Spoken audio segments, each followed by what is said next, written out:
Okay, so we're talking today about how God can prepare you for the battles that are ahead. You know, sometimes when we go through stuff, we're like, why do I have to go through this? Why do I have to go through this particular battle? And it's because he's preparing you for something that's ahead. So we look at David. When David and Goliath in that story, David was able to say, well, I've wrestled and killed lions and I've wrestled and killed bears, so I know I can kill Goliath. I know I can do it. And God had put him into those situations and allowed him to beat the bears and kill the lions so he would know that he was able to fight this particular battle. Now, the battle was God's, of course, but God got the glory through David killing Goliath, right? So sometimes the battles that you are in, God prepares you for ahead of time so that you know you can win them and so that you do win them. So let me tell you what happened one time. Back when I was in high school, I was in a class with a guy named Travis. And Travis was one of the funniest guys, if not the funniest guy in my class, high school class. And one day he decided to tell a yo mama joke. And he pointed me out. It's like, Sophia, your mama so blah, blah, blah, blah, blah. And from that point, we called it playing the dozens. That's what it's actually called. And you tell jokes about each other's mama. Outrageous stuff. Like, your mama so ugly that her hair run away from her forehead or something like that. Her hair run away from her face.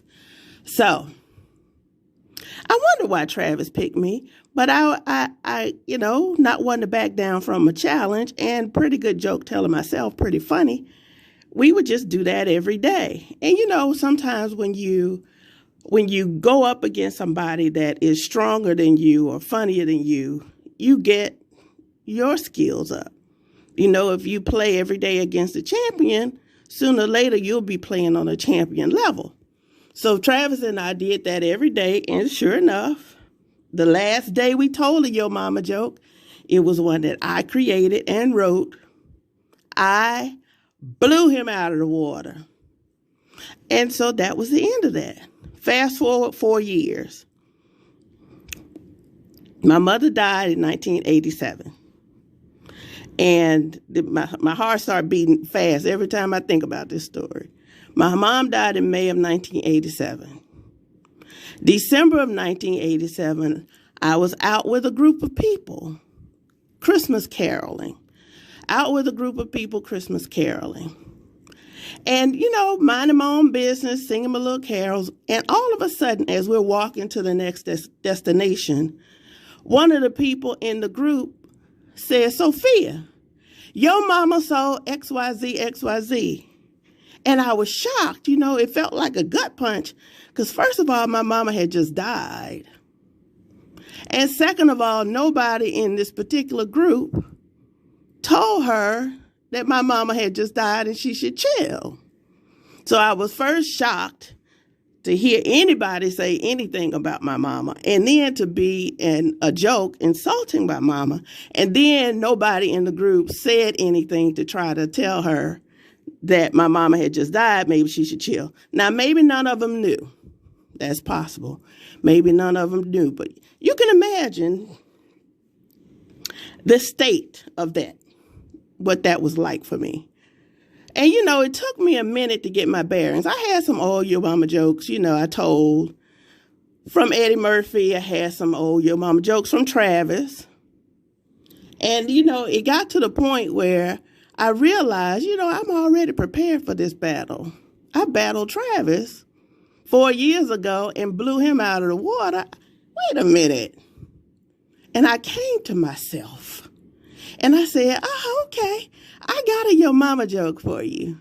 Yo mama so dumb, she can't spell FSU. And it blew up. Everybody laughed. They're falling on the ground. And that's a classic joke because you can use it anyway. It's a versatile joke. So the original joke was, your mama so dumb she can't spell UAB. because I'm from Birmingham, University of Alabama in Birmingham was UAB. But I told it in Florida, and the school that was in the city was Florida State University. So when I told it, it blew everybody out of the water, and I was like, okay. And it was over. There was no other joke telling. Just like when I was in high school, when I told that joke, there was no other joke telling. But I can see the correlation between me and David and the girl and Goliath. I was prepared for that battle. God prepared me for that battle 4 years ago when I was battling Travis. And then when I needed it, 4 years later, after having endured a huge tragedy in my life, and my weakened state, not being in the mindset of being funny at all, I was already prepared for that battle. And that's what God will do for you. You might be going through a tough time right now, but God is preparing you for the battle. And it's good.